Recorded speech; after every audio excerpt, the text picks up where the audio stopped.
रक्षाबंधन पर एक नाम आपने अवश्य सुना होगा, भद्रा। लेकिन आखिर भद्रा है क्या और राखी बांधने से इसका क्या कनेक्शन है? क्या भद्रा सिर्फ एक अशुभ समय है या पंचांग में इसका कोई अलग अर्थ है?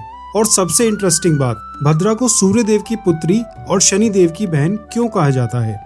आइए रक्षाबंधन के कॉन्टेक्स्ट में भद्रा को थोड़ा डिटेल में समझते हैं। हिंदू पंचांग नियमों के अनुसार भद्रा काल में राखी बांधने से बचने की परंपरा है। राखी बांधने के लिए सिर्फ पूर्णिमा तिथि देखना ही काफी नहीं होता, इसलिए पंचांग में ये भी देखा जाता है कि उस समय भद्रा तो नहीं चल रही।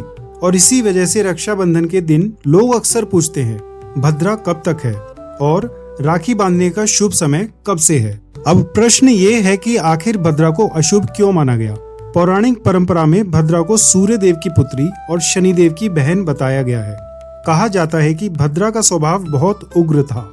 उनकी प्रकृति को इतना तीव्र माना गया कि उनकी उपस्थिति में किए गए कुछ मांगलिक कार्य में बाधा आने की कल्पना की गई। इन्हीं पौराणिक मान्यताओं के कारण से भद्रा का संबंध ऐसे समय से जोड़ा गया जिसमें कुछ शुभ कार्य करने से बचने की परंपरा बनी। और धीरे धीरे भद्रा को लेकर ये बिलीफ और पॉपुलर होते गए कि भद्रा काल में कुछ मांगलिक कार्य नहीं करने चाहिए।